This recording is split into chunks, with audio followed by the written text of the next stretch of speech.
Hi everyone, welcome back to this channel. Welcome to Lakshya Series O8.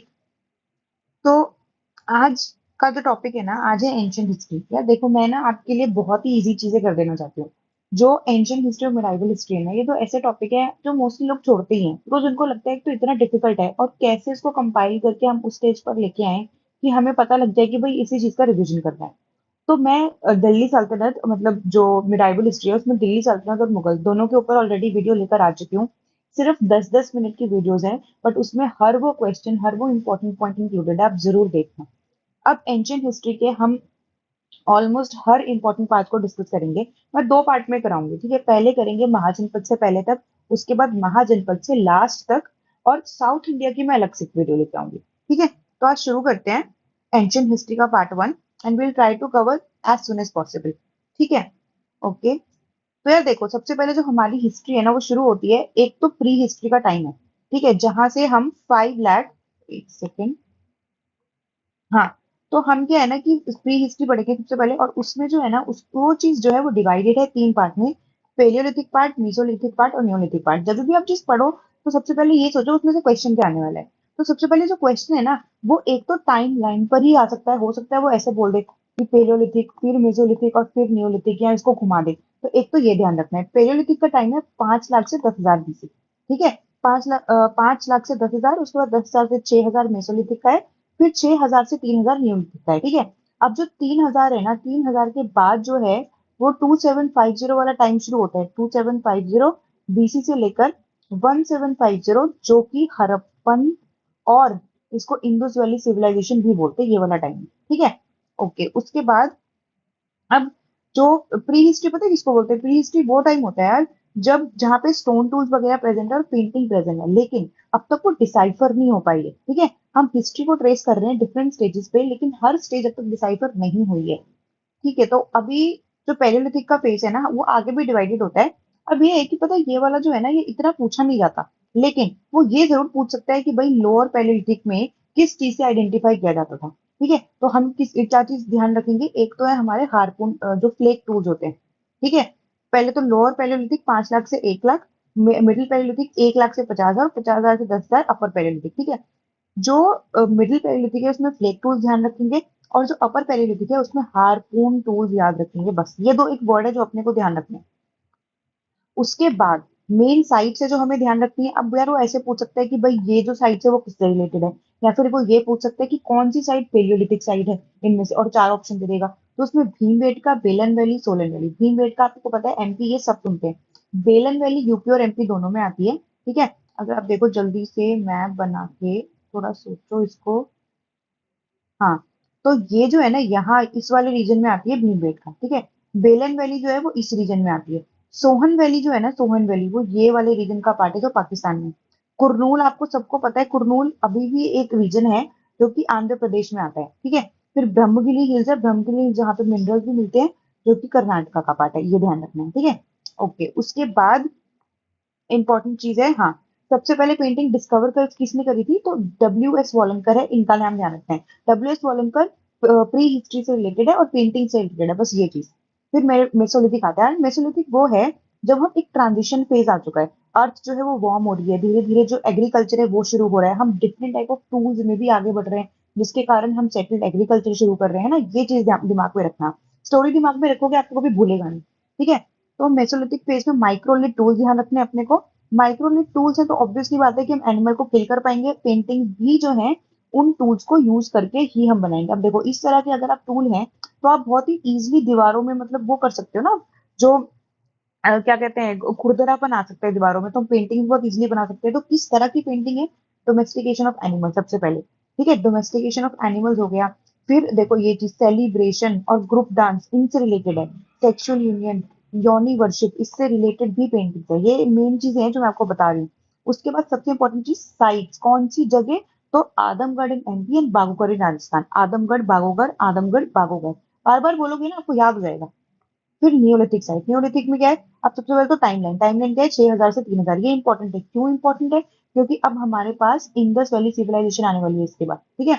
यहाँ पे क्या important, सबसे पहले हाईली पॉलिश टूल है, बिकॉज पॉलिशिंग जो है वो टूल की बढ़ती जा रही है, तो सेटल एग्रीकल्चर आने वाला है। ठीक है, अब देखो, अब मैं आपको याद कराती हूँ चीज। सबसे पहले न्यूलिथिक कम्युनिटी थी, तो एग्रीकल्चर प्रैक्टिसेस शुरू हो गई। अब एग्रीकल्चर प्रैक्टिसेस शुरू होगी तो सरप्लस आ जाएगा, यानी कि बहुत ज्यादा, जो पहले थोड़ा उगता था अब हम बहुत ज्यादा उगाने लग गए, तो यानी कि हमारी नीड से बहुत ज्यादा प्रोडक्शन होने लगी है, तो उसका हम ट्रेड करेंगे, तो ट्रेड सेंटर बनेगा। अब ट्रेड सेंटर बनेगा तो हमें रोड भी तो चाहिए होंगी एक सेंटर से दूसरे सेंटर पे जाने के लिए, तो रोड वगैरह कंस्ट्रक्शन होगा, houses, store houses, daily activities, तो इस everything led to Indus valley civilisation. बस हमें ये चीज ध्यान रखनी है, ठीक है।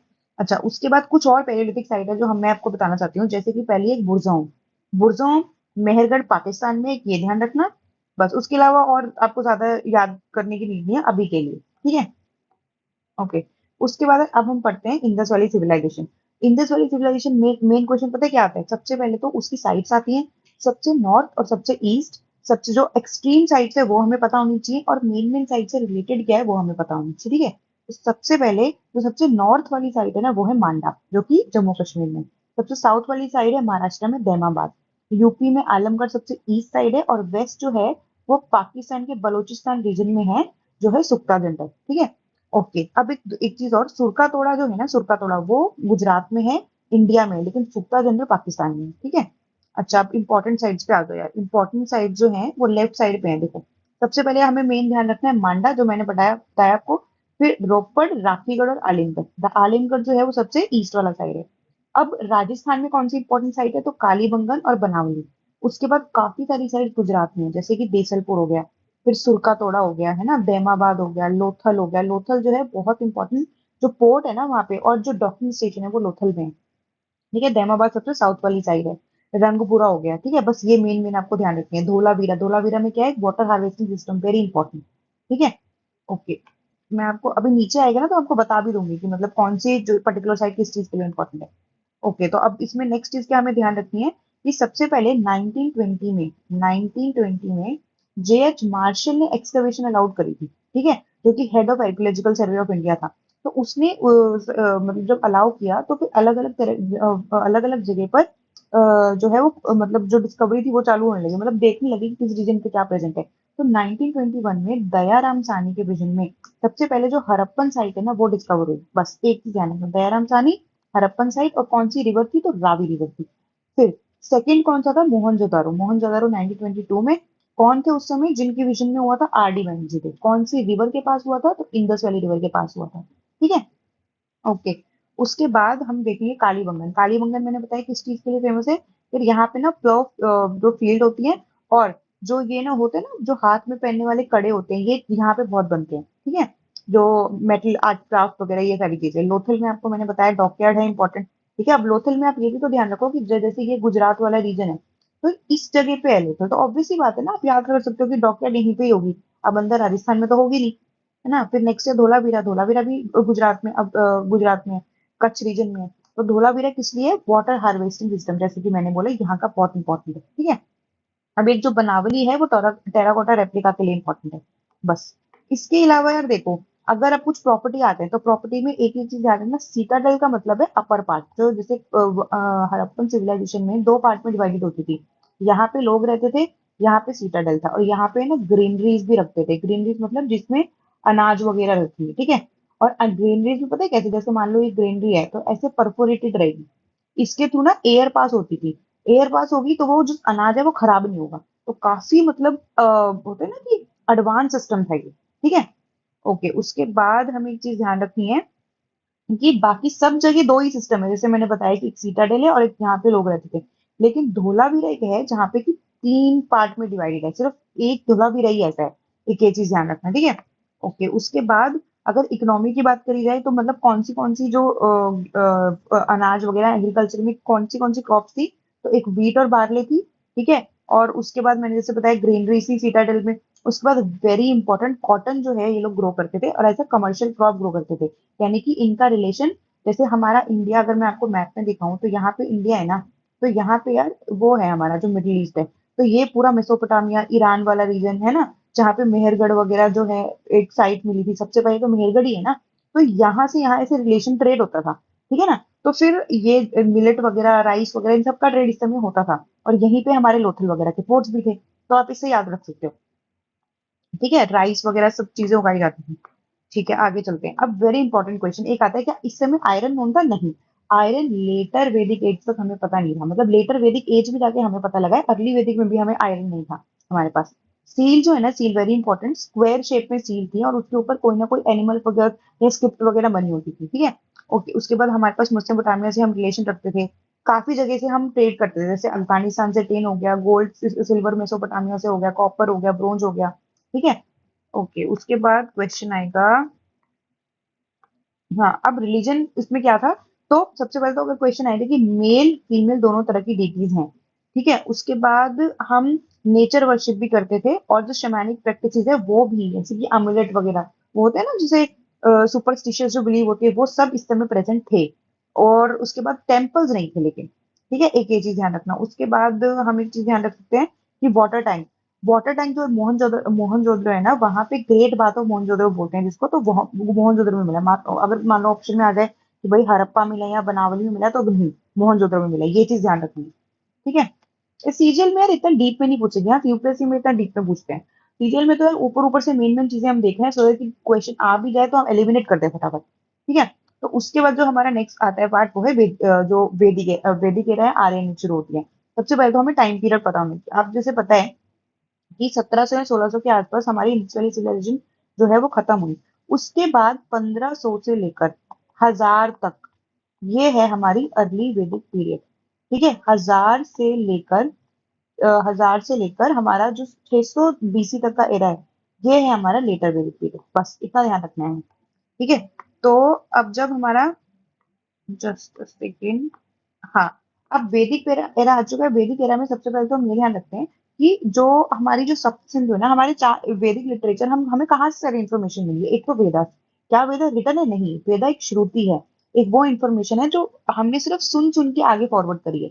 उसके बाद जो लिटरेचर है ना, जो हमारे पास हैंड रिटन या अमाउंट, हमारे जो सारी चीजें अवेलेबल है, वो है ब्राह्मण लिटरेचर, अर्यंका एंड उपनिषद। ऐसा बोलते हैं कि जो वेदा है ना, वो सिर्फ बताई गई थी, उसके बाद लेटर वेद या आगे एजेस में हमने चार वेदा में डिवाइड कर दिया।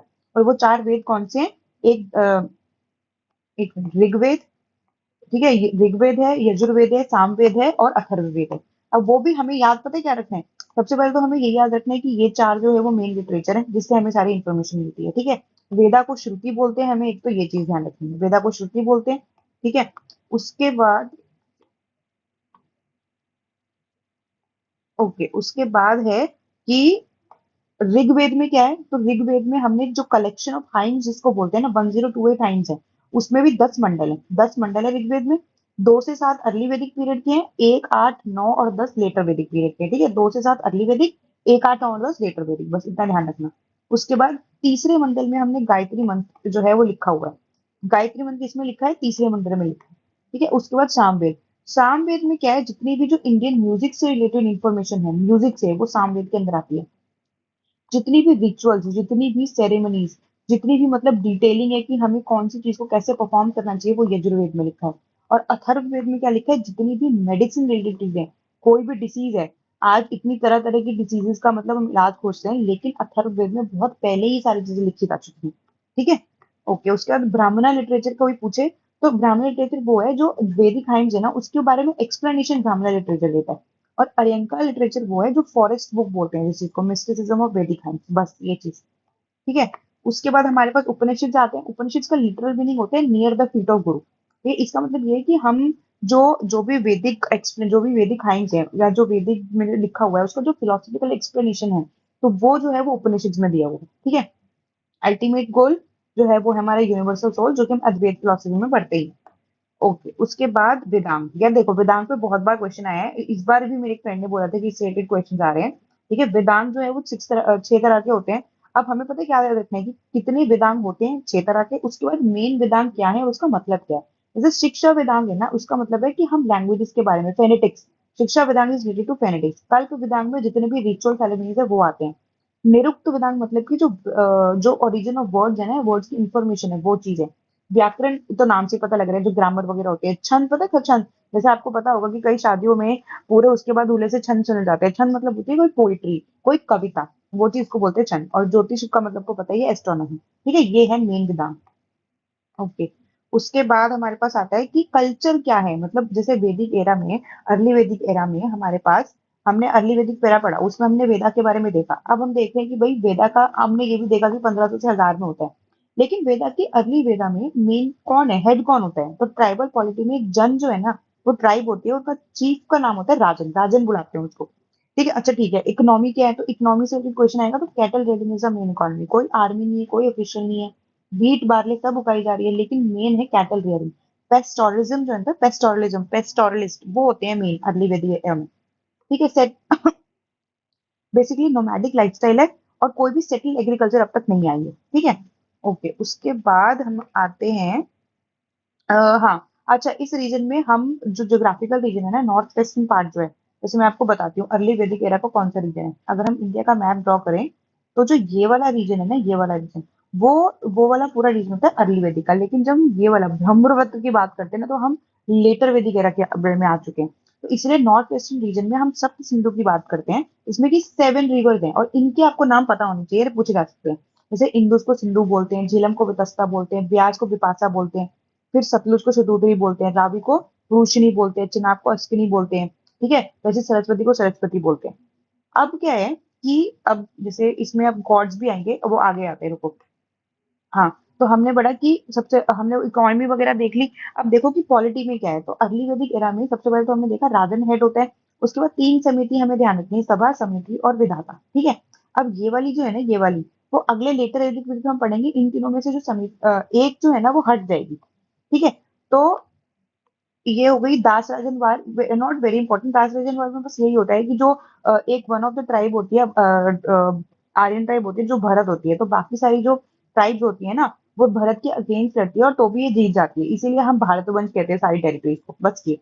उसके बाद सोसाइटी जो है वो किस तरह से डिवाइडेड है, तो वो प्रोफेशन के बेस पे डिवाइडेड है। जो कास्ट सिस्टम है ना, कास्ट सिस्टम इस अभी तक रिजिड नहीं हुआ है। ठीक है, प्रीस्टली, वॉरियर, ट्रेडर्स, ये अपने प्रोफेशन की तरफ से जाने जाएंगे। ठीक है, कुलापा जो है वो हेड को बोलते हैं। मान लो एक वर्ड आ जाए तो अपने को पता होना चाहिए, और it is not very difficult, कुल से कुलापा बना हुआ है। विमेन जो है वो काफी रिस्पेक्टेबल पोजीशन में है। चाइल्ड मैरिज है, सभा विधाता है, गंधर्व है, विडो रिमैरिज है। ठीक है, विडो रिमैरिज को नियोग विवाह बोलते हैं, बस एक ये चीज ध्यान रखना। उसके बाद स्लेवरी सिस्टम प्रेजेंट है। अच्छा, रिलीजियस प्रैक्टिसेस में अर्ली वैदिक एरा में ना, जो नेचर वर्शिप है वो इंपॉर्टेंट है। नेचर वर्शिप में भी इंद्र जो है वो गॉड ऑफ रेन है, अग्नि मैसेंजर है, मतलब वरुणा जो है, जो वाटर की जो वर्शिप है वो कॉस्मिक बैलेंस के लिए है। मित्र वायु मारुति गॉड ऑफ विंड, बस कुछ अदिति उषा फीमेल डीटीज है, इससे इतना क्वेश्चन नहीं आएगा। ठीक है, अच्छा, उसके बाद आते हैं लेटर वैदिक एज। लेटर वैदिक एज में हम सबसे पहले क्या पढ़ते हैं, टाइम लाइन 1000 से 600। उसके बाद मैंने जैसे बताया कि पहली बात तो एलोवियल सॉइल आ चुकी है, उसकी इंफॉर्मेशन है। उसके बाद आयरन, वेरी इंपॉर्टेंट। आयरन हमें जो नॉलेज है वो लेटर वैदिक से ही मिलती है, और कहाँ मिलती है, एक अतरंजी खेरा और जखीरा, 2 रीजन में मिलती है। उसके बाद इसकी पॉलिटी कैसी है, तो राजन है, जनपद जिसको बोलते हैं। ठीक है, वो ही एक मोनार्कियल टाइप की गवर्नमेंट है यहाँ पे। आर्यव्रत रीजन है, ठीक है, जो कि यूपी से ईस्टर्न बिहार में मिलता है, जैसे मैंने मैप में आपको बताया था। मेन इकोनॉमी में यही है कि फॉर्मल टैक्सेशन सिस्टम नहीं है, लेकिन वॉलंटरी टैक्सेशन सिस्टम है। ठीक है, और उसके बाद क्वेश्चन आ सकता है, हाँ, जो 3 स्टेजेस है ना, वो इसी समय जनरेट हुई थी। मतलब एक्चुअली चौथी स्टेज भी है, लेकिन संन्यास बाद में डेवलप हुआ था। बाकी ब्रह्मचर्य, गृहस्थ और वानप्रस्थ इसी समय डेवलप हुए थे। गोत्र एक्सोगेमी इज नोन, एंड वो अभी इसी जो लेटर वैदिक एरा है ना, यहीं से ही काफी ज्यादा रिजिड हुई थी। ठीक है, हाँ, उसके बाद 3 तरह के सेक्रीफाइसेस हैं, और देखो, राजसूआ, वाजपेयी और अश्वमेध। ठीक है, तो ये रिलीजियस रिचुअल्स हैं, ये हमें याद रखने हैं। राजसूआ, वाजपेयी, अश्वमेध। राजसूआ जो है वो कोरोनेशन के टाइम पे हम बोलते थे। वाजपेयी जो है वो हम मतलब स्ट्रेंथ को दिखाने के लिए और ट्रस्ट गेन करने के लिए। और अश्वमेधा टेरिटरी को एक्सपैंड करने के लिए हम अपने हॉर्स को सेक्रीफाइस कर देते हैं, मतलब वो उनके उस समय के टाइम के लोग या राजा, तो उस चीज को बोला गया। ठीक है, ओके। उसके बाद हाँ, एक इंपॉर्टेंट चीज है कि 10वें मंडल में, ऋग्वेद के 10वें मंडल में वर्णा सिस्टम का मेंशन है। ठीक है, ये पूछा जा सकता है डायरेक्ट। ठीक है, अब हमने लेटर वैदिक एरा पढ़ लिया। उसके बाद हम आ गए 600 बीसी पे, जिसको एज ऑफ ट्रांसफॉर्मेशन या फिर एज ऑफ इनलाइटनमेंट भी बोलते हैं। क्यों? क्योंकि इस समय जो, अब देखो, आप सोचो कि अर्ली वैदिक पेरा एरा है, अर्ली वैदिक पीरियड के बाद जब लेटर वैदिक पीरियड आया, तो आपने चीज नोटिस करी होगी कि यहाँ पे तो यार बड़ी इक्वालिटी है, लेकिन यहाँ पे तो बड़ा अनइक्वल सिस्टम है, क्योंकि कास्ट रिजिडिटी आ चुकी है, वुमेन को रिस्पेक्ट नहीं मिल रही है। जो एससीज हैं या फिर जो मतलब लोअर कास्ट पीपल है, उनको उनको काफी खराब तरीके से मतलब ट्रीट किया जा रहा है। स्लेवरी है ना? तो उस सब को चैलेंज करने के लिए कोई तो एक रैशनल सिस्टम जनरेट होगा ना। तो उस समय फिर एज ऑफ ट्रांसफॉर्मेशन के टाइम पे बुद्धिज्म और जैनिज्म आए। ठीक है, तो बुद्धिज्म और जैनिज्म ने इन सारे रिजिडिटीज के अगेंस्ट काम किया। तो हम टाइमलाइन तो ये हमेशा याद रख सकते हैं, अगर टाइमलाइन पे क्वेश्चन आ जाएगा तो आप बोलोगे नहीं कि भाई बुद्धिज्म जो है वो रिजिडिटी को के अगेंस्ट आया था, तो लेटर वैदिक एज के बाद आया होगा, तो 600 बीसी के आसपास आया था। अब इससे मेन क्वेश्चन पता है क्या आएंगे यार, इससे स्टार्टिंग क्वेश्चन काफी बनते हैं। देखो सबसे पहला तो यही है कि जो सिद्धार्थ है उनका मतलब फाउंडर है बुद्धिज्म के, सिद्धार्थ, ठीक है, 563 में उनका जन्म हुआ लुम्बिनी, नेपाल लुम्बिनी में, ठीक है। तो उसके बाद उनकी वाइफ का नाम था यशोधरा, उनके बेटे का नाम था राहुल। जो उनके माता और पिता का नाम था जो उनके माता पिता का नाम था वो सुधोधना और महामाया, ठीक है। अच्छा, फॉस्टर मदर प्रजापति गौतमी है फॉस्टर मदर, बट ये इतना नहीं पूछा जाएगा। अच्छा, शाक्य क्लैन पूछ सकते हैं कि कौन सी क्लैन से बिलोंग करते थे। उसके बाद इनके इनके जो गुरु थे या फिर किनके डिसाइपल थे, तो ये अलारा क्रम के डिसाइपल थे, ठीक है। एक वर्ड होता है परिव्रजक, परिव्रजक का मतलब होता है वॉन्डरर, और ये डायरेक्टली एसोसिएटेड है हमारे बुद्धिज्म यानी कि सिद्धार्थ जी के साथ, ठीक है, सिद्धार्थ के साथ। उसके बाद यार अलारा क्रम ने पढ़ लिया। फिर हाँ, किस रिवर के पास इनको जो मतलब वो जिन्होंने मेडिटेशन किया 49 देर तक, उसके बाद इनको एनलाइटनमेंट मिली, तो रिवर थी निरंजना, ठीक है। कहाँ मिली? बोध गया में पीपल ट्री के नीचे उन्होंने मेडिटेशन किया 49th डे उनको, बोलते हैं ना कि enlightenment, they attain the state, he attain the state of enlightenment, और उनकी एनलाइटनमेंट की स्टेट को स्टेट ऑफ निर्वाणा बोलते हैं। और इस चीज को बोलते हैं एक्सटिंग्विशिंग और फ्लेम डिजायर। ऐसा नहीं हुआ कि मतलब उन्होंने संसार छोड़ दिया है, उन्होंने मोक्ष में नहीं। बुद्धिज्म में क्या होता है, जब आपकी इच्छाएं मर जाती हैं, जब आपको कोई डिजायर ही नहीं रहती, उस चीज को बोलते हैं कि आपने निर्वाणा अचीव कर लिया, ठीक है, ब्लिस एंड रेस्ट, ठीक है। अब क्वेश्चन कहाँ से आएगा इसके अलावा? हाँ, सबसे पहले तो जब उन्होंने लुम्बिनी में उनका जन्म हुआ, उसके बाद बोध गया में आए, उन्होंने उनको मतलब एनलाइटनमेंट हुआ। उसके बाद सारनाथ में उन्होंने पहला अपना जो था सरमन दिया, जिसको बोलते हैं turning the wheel of law, ठीक है, धर्म चक्र परिवर्तन।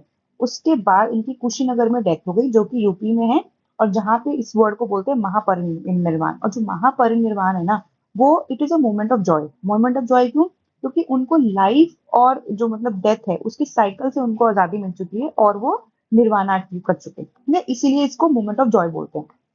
अच्छा, 4 नोबल ट्रूथ हमें पता होनी चाहिए कि सबसे पहले 4 नोबल ट्रूथ क्या है? दुख, समुदय, निरोध और अष्टांग मार्ग। इसका मतलब क्या है?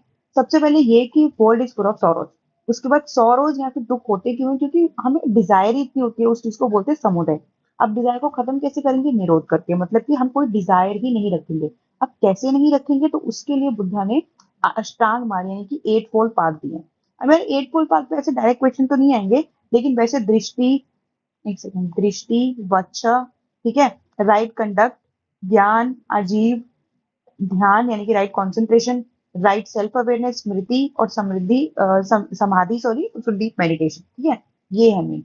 उसके अलावा उन्होंने संघ भी फाउंड किया था, फर्स्ट नन थी प्रजापति गौतमी, ये है इंपॉर्टेंट। उसके बाद जो 4 इनके बुद्धिस्ट काउंसिल है ना, वहां से क्वेश्चन आ सकते हैं, और उसमें भी मेन मेन पता है क्या आएगा? सबसे पहला तो यही आएगा कि कहाँ हुआ था, कौन चेयरमैन था, और किसने पैट्रोनाइज किया था, और उस चीज का, उस काउंसिल का मेन रिजल्ट क्या है, ठीक है। उसमें से राज सबसे पहला जो है ना, मैं आपको याद कराती हूँ, RVPK, ठीक है, एक सेकेंड, हाँ, RVPK। ये जो है ना, आप इसे जगह याद रखते हो, आर मतलब Rajgir, V, R is for Rajgir, V is for Vaishali, P is for Pataliputra, and K is for Kashmir, क्योंकि कश्मीर में हुआ था, ठीक है। ओके, तो अब हम एक एक करके इसको देखते हैं। अब देखो, राजगीर की जो है वो 483 में हुई थी। उस समय चेयरमैन थे महाकश्यप, और पेट्रोनाइज से किसने पेट्रोनाइज किया था? तो अजात शत्रु। अभी हम आगे भी पढ़ेंगे, जैसे जैसे हम पूरा जो सेकंड पार्ट में महाजन पर पढ़ेंगे ना, तो हम देखेंगे कि किस टाइम पे कौन आए, और उन्होंने क्यों इसी को पेट्रोनाइज किया और कब किया, ठीक है। अच्छा, तो इट्स नॉट वेरी डिफिकल्ट यार। देखो, सबसे पहले महाकश्यप ने किया, अजातशत्रु ने किया, उस समय पैट्रोनाइज किया, और उसके बाद इसका मेन था कि सूत पिटक और विनय पिटक की जो कंपाइलेशन थी, इन दो होली बुक की कंपाइलेशन हुई थी, ठीक है। ओके, फिर वैशाली सेकंड जो है वो वैशाली हुआ, वैशाली में हुआ जो काउंसिल था, और सेकंड बुद्धिस्ट काउंसिल 383 बीसी में हुआ। कौन कौन से मॉन्क ने इसको प्रिसाइड किया? तो सबाकमी ने किया, ठीक है। उसके बाद कालाशोक जो है ना, कालाशोक, उन्होंने पैट्रोनाइज किया, कालाशोक जो किंग ऑफ मगध से उस समय, ठीक है। इस समय क्या हुआ? दो में डिवाइड हो गई, एक थिरावड़ा और महासंघिका। थिरावड़ा जो है वो हमारी ओल्ड थॉट यानी कि ऑर्थोडॉक्सी को बिलीव करते थे, और महासंघिका जो थी वो लिबरल सेक्ट ऑफ बुद्धिज्म बोलते हैं इसको, ठीक है। ओके, उसके बाद क्या हुआ कि हमारा थर्ड जो है वो पाटलिपुत्र में हुआ, जो कि 250 बीसी में होता है, ठीक है। और इसको किस मॉन्क ने प्रिसाइड किया था? तो मॉन्क तीसा, जो मोगलीपुत्र तीसा बोलते हैं, अब ये बहुत इंपॉर्टेंट है, क्यों? क्योंकि इसको कौन से किंग ने पैट्रोनाइज किया था? तो अशोका ने पैट्रोनाइज किया था, ठीक है। अब इस टाइम पे ना, जो तीसरी अशोका ने पैट्रोनाइज की थी, वहां पे तीन सबसे इंपॉर्टेंट चीज हुई थी। पहली ये कि जितनी भी अब तक जो थिरावड़ा और महासंघिका में अलग अलग सेक्ट चल रही थी, है ना, जैसे एक लिबरल है, एक ऑर्थोडॉक्स हो गई, एक उसका मिड पाथ है, उसमें भी एक स्वतंत्रता चल रही थी, बहुत सारी थी मतलब अलग अलग। तो सारी 18 सेक्ट को रिमूव करके ये बोला गया कि देर इज नो डेविएशन, और थिरावड़ा जो है वो ओरिजिनल सेक्ट ऑफ बुद्धिज्म है, ये बोला गया।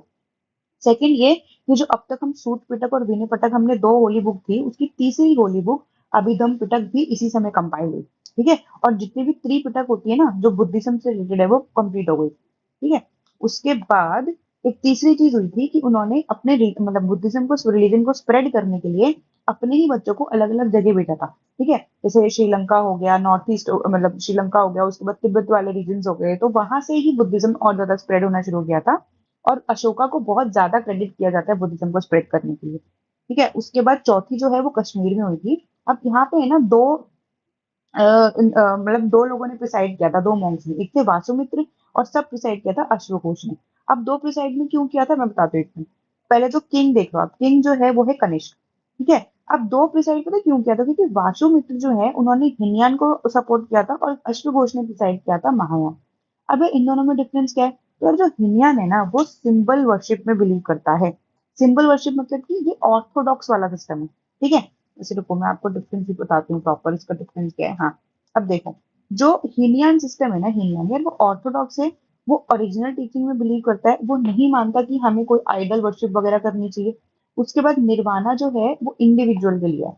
अब क्वेश्चन इससे आ सकता है कि भाई कौन सा लिबरल है, कौन सा ऑर्थोडॉक्स है? तो लिबरल जो है वो महायान वाला है, ठीक है। उसके बाद ये जो वो आइडल वर्शिप पे बिलीव करते थे, और जो बोधि सत्वास का कॉन्सेप्ट है ना, वो महायान बुद्धिज्म से ही रिलेटेड है, ठीक है। और ये संस्कृत लैंग्वेज यूज करते थे, और ये लोग, जबकि हिनयान जो है वो पाली लैंग्वेज यूज करते थे, ठीक है। बस इतना ही आएगा, इससे ज्यादा नहीं है अपने को इतना ध्यान रखना। अच्छा, एक there is Vajrayana sect of Buddhism, जो कि ईस्टर्न पार्ट से रिलेटेड है, ईस्टर्न पार्ट से भी रिलेटेड है। और मतलब ये वज्रयान सेक्ट वो है जिसमें कि ना, जो सुप्रीम पावर वज्र वगैरह को और तांत्रिक पावर से रिलेशन रखा रखा जाता है, ठीक है। ओके, उसके बाद हाँ, ये एक चीज ध्यान रखना कि यहाँ से भी क्वेश्चन आ सकता है। मान लो कि उन्होंने बोला कि यूनिवर्स के ऊपर क्या थॉट थे, तो universe is created by omniscient omnipotent being, ठीक है। गॉड के ऊपर उनका कोई एग्नोस्टिक व्यू था, वो कभी कुछ बोलते नहीं थे, मतलब बुद्धा जो थे। वेदास जो है वो रिप्यूडिएट करते थे, ये भी रिप्यूडिएट करते थे, और जैनिज्म भी रिप्यूडिएट करते थे। रीवर्थ में बिलीव करते थे, लेकिन सोल में बिलीव नहीं करते थे, जबकि हम आगे पढ़ेंगे कि जैनिज्म सोल में बिलीव करते थे। ये बहुत इंपॉर्टेंट है, ठीक है। ओके, उसके बाद आगे आ जाओ जैनिज्म पे। अगर जैनिज्म शुरू कर रहे हैं, जो जो मैंने अभी पढ़ाया है ना बुद्धिज्म में, उससे बाहर नहीं आएगा। मतलब अगर क्वेश्चन आया तो इसी के आसपास आएगा, और आपको सिर्फ दो बार वीडियो देख लो यार, आप आपका सॉर्टेड है पूरा काम, ठीक है। ओके, जैनिज्म में आ जाओ। जैनिज्म में क्या है कि सबसे पहले तो यार जो जैनिज्म है ना, बहुत ही पुराना धर्म है, ऐसा बोलते हैं, ऐसा लगता है कि भाई जैनिज्म तो उसके बाद आया था, नहीं। जो हमारे महावीर है ना, वर्धमान महावीर, वो उनका भले ही बुद्धिज्म के बाद या फिर सिद्धार्थ के बाद जन्म हुआ था, लेकिन जैनिज्म एक बहुत पुराना धर्म है।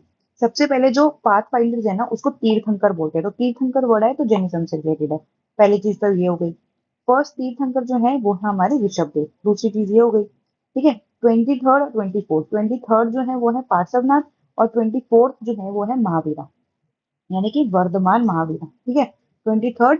अब सबसे पहले देखो कि 800 बीसी, हाँ, इनका जन्म हुआ था 540 बीसी में, ठीक है। जो 23rd तीर्थंकर है, सॉरी, वो जो है वो हमारे वही है जो पार्श्वनाथ है, उनका जन्म हुआ था 800 बीसी में। जो वर्धमान महावीर है उनका जन्म हुआ था 540 बीसी में। कहाँ पे हुआ था? बिहार, कुंडाग्राम विशाली बिहार में उनका जन्म हुआ था। कौन सी क्लैन को बिलोंग करते थे? यांत्रिका क्लैन को, ठीक है। ओके, उसके बाद वर्ण कौन सा था? तो क्षत्रिय वर्ण था इनका। उसके बाद मदर का नाम क्या था? त्रिशाला था। फादर का नाम था सिद्धार्थ, ठीक है।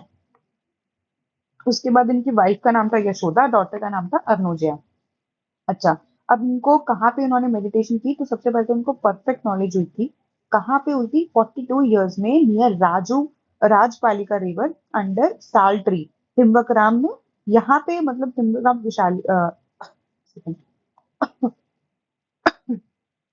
हाँ, तो तिम्बकराम रीजन में, तिम्बकराम ग्राम रीजन में सॉल्ट ट्री के नीचे 42 ईयर्स में उन्होंने, मतलब इनको ज्यादा टाइम लगा था, 12 साल लगे थे इनको एनलाइटमेंट अचीव करने में, ठीक है। तो फिर उनको लेकिन एक्सट्रीम नॉलेज और एक्सट्रीम जो होता है ना ज्ञान का मतलब उनको अनुभव हुआ था, उस चीज को बोलते हैं केवल।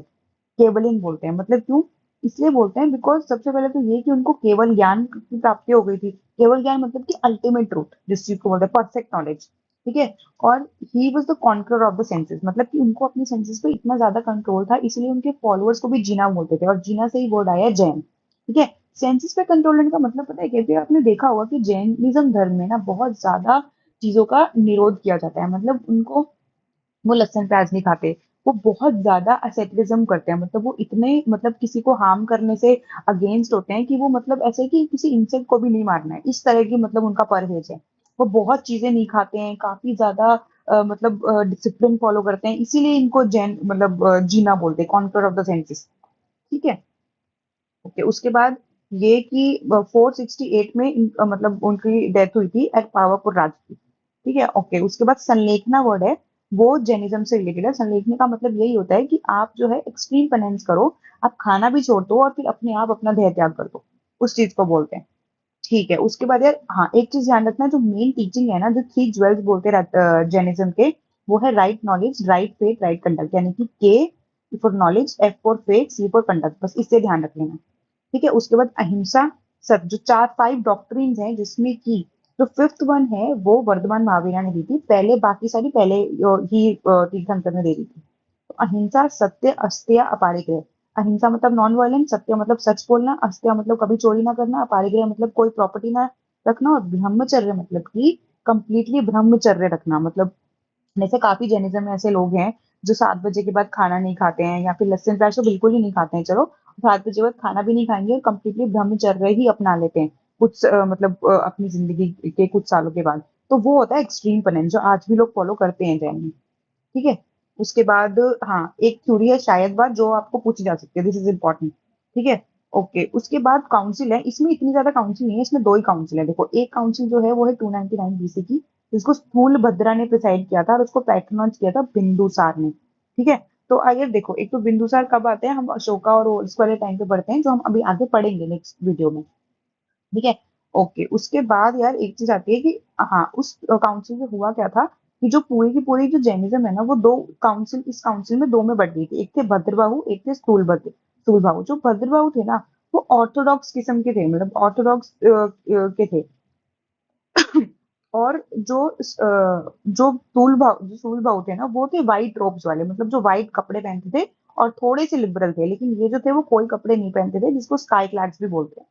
ठीक है। ओके। उसके बाद एक चीज ध्यान रखना, जो मेन जैसे हमने जैनिज्म बुद्धिज्म में पढ़ी थी ना 5 चीजें, कि उनका अलग अलग चीजों के ऊपर क्या व्यू था। तो उन यूनिवर्स में इनका व्यू था कि यूनिवर्स तो वही, कि universe is created bye omnipotent being.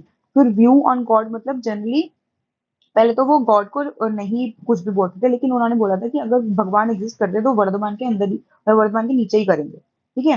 फिर वेदास को वो कम्प्लीटली रिप्यूडिएट करते, जैसे मैंने बोला ही था कि वेदास को तो कम्प्लीटली अगेंस्ट थे।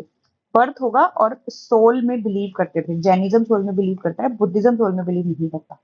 ठीक है। अब देखो, ये है दो डिवीजन, दिगंबर और श्वेतांबर। दिगंबर वही है जो स्काई क्लैड्स बोलते हैं, और श्वेतांबर वो है जो व्हाइट क्लैड्स बोलते हैं। सेकेंड बुद्धिस्ट काउंसिल जो है ना, वो 512 में हुई थी, गुजरात में। Very important. ठीक है। किसने पैट्रनाइज की थी? चालुक्य ऑफ गुजरात, और प्रिसाइड करी थी देवदी शेम श्रमणा ने।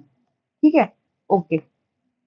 ये फैक्ट है। ये ठीक है। हाँ, अब एक चीज ध्यान रखो यार, यहाँ पे ना आपसे ये पूछा जा सकता है कि कौन सा क्या मतलब एक अरेंजमेंट पूछा जा सकता है, या कौन सा धर्म कौन से बाद में आया, तो एक आइडिया अगर आपको रहेगा ना, तो आप सही रहे एलिमिनेट कर पाओगे। तो जैसे वैदिक सनातन धर्म सबसे पुराना धर्म है, फिर पारसी, फिर जैनिज्म, फिर बुद्धिज्म, फिर जुदाइज्म, फिर क्रिश्चियनिटी, इस्लाम, टोइज्म और कन्फ्यूशनिज्म। अब यहाँ पे आप ये ध्यान रखना कि वैदिक के बाद पारसी, फिर जैनिज्म, फिर बुद्धिज्म आता है, ये है जो सबसे पुराने चार धर्म है। ठीक है। ओके। उसके बाद महाजन पर आते हैं। महाजन पर जो है, यहाँ से मैं नेक्स्ट अलग वीडियो लेके आऊंगी, जिसमें हम एंशियंट हिस्ट्री है ना हमारी, एंशियंट हिस्ट्री, जिसमें हम पहले तो हर्यंका डायनेस्टी से शुरू करेंगे। उसके बाद पूरी मौर्यास पढ़ेंगे। ठीक है। मौर्यास के बाद हम गुप्तास पढ़ेंगे। ये दोनों जो है ना, मैं एक वीडियो में लाने का ट्राई करूंगी, जिससे कि आप एकदम ही मतलब निश्चिंत हो जाओ कि यही सही क्वेश्चन आने वाला है, और आपको कहीं और जाना ही ना पड़े। ठीक है। All right, thank you so much.